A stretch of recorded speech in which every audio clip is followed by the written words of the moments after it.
Hello बच्चों, let's read the question. The question says Melvin Kelvin conducted two sets of experiments. In first set, chlorella was fed with 14 CO2 per 3 seconds, and in the second set for 60 seconds. The radioactivity of 14C was found to be present in 1 carbon of PGA in both the example, 3 carbon of PGA in both the example. The radioactivity of short exposure in 1 carbon and long exposure in 3 carbon. The radioactivity of long exposure in 1 carbon and short exposure in 3 carbon of PGA. अब ये question को ज़रा समझ लेते हैं, ये question में क्या है एग्जैक्टली ये क्वेश्चन में क्या है. हम we are taking chlorella. Chlorella क्या है? Chlorella simple single cell algae होता है. तो यह है दो क्लोरेला.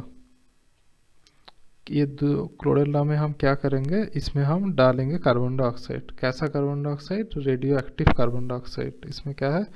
14C है, तो हम डालेंगे 14CO2. तो एक क्लोरेला में 14CO2 हम डालेंगे. कितना टाइम के लिए? हम डालेंगे 3 सेकंड के लिए. तो बहुत कम होता है 3 सेकंड. और एक में डालेंगे कितने टाइम के लिए? फिर 60 सेकंड, मतलब 1 मिनट के लिए हम डालेंगे. तो उसके बाद क्या होगा? जो केल्विन साइकिल होगा उससे क्या प्रोडक्शन होगा? देयर विल बी, क्या होता है ये साइकिल में? We have RuBP, ribulose bisphosphate. Ribulose bisphosphate से क्या फॉर्मेशन होता है? We have formation of 3PGA. तो ये जो फॉर्मेशन होता है राइब्यूलोज बिसफॉस्फेट से 3PGA फॉर्मेशन होता है. क्या चाहिए हमें? इसमें कार्बन डाइऑक्साइड चाहिए होता है. ठीक है. तो ये जो कार्बन डाइऑक्साइड है ये ऐड होता है. ये ऐड होने के बाद ही बनता है 3PGA. तो अभी देख लेते हैं कि ये जो PGA है, PGA का फार्मूला देख लेते हैं एक बार कैसे कैसा होगा. सो PGA is like this. So this is obviously the phosphoglyceric acid. O is here, O is here, the phosphate group essentially.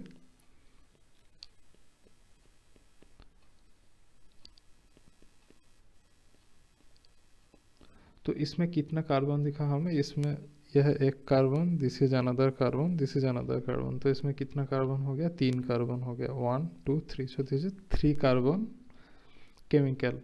अभी हम पहले बात करेंगे इसमें क्या होगा. This thing, the first thing. ठीक है. जब हम रखेंगे इसको बस कितने टाइम के लिए? 3 सेकंड के लिए. तो फिर क्या होगा? जब हम 3 सेकंड के लिए रखेंगे तो कार्बन डाइऑक्साइड का एडिशन होगा और फिर एक कार्बन में ही हो पाएगा. जैसे कि इसमें 3 कार्बन है, जैसे कि ये एक कार्बन होगा, जिस एक कार्बन में ही रेडियो एक्टिव कार्बन डाइऑक्साइड आ पाएगा. ऐसे लाल कर देते हैं ये रेडियो एक्टिव कार्बन डाइऑक्साइड को. तो एक कार्बन में ही रेडियो एक्टिव कार्बन डाइऑक्साइड मतलब 14C आ पाएगा. ठीक है. अगर हम इसको ज़्यादा टाइम के लिए बढ़ा दें तो क्या होगा ये देख लेते हैं. मतलब 60 सेकंड के लिए रखें तो क्या होगा. फिर से हम बना लेते हैं इसका फार्मूला.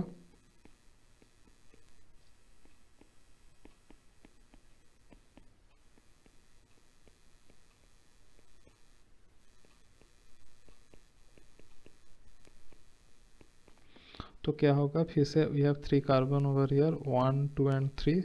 और इसमें हम ज़्यादा टाइम तक रखेंगे फिर 60 सेकंड. तो इसमें क्या होगा? ये जो 3 कार्बन है, तीनों कार्बन में ही रेडियो एक्टिव कार्बन डाइऑक्साइड से 14C आ जाएगा. इन ऑल द 3 कार्बन क्या होगा? 14C will come in all the 3 carbon. तीनों कार्बन में ही आ जाएगा 14C. तो समझ में आ गया. अगर हम कम समय के लिए बस 3 सेकंड के लिए रेडियो एक्टिव कार्बन डाइऑक्साइड दे तो एक ही कार्बन में आ पाएगा रेडियो एक्टिव कार्बन डाइऑक्साइड से carbon.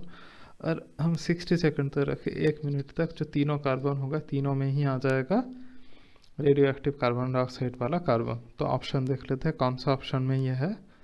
So the radio activity of short exposure in 1 carbon and long exposure in 3 carbon of PGA.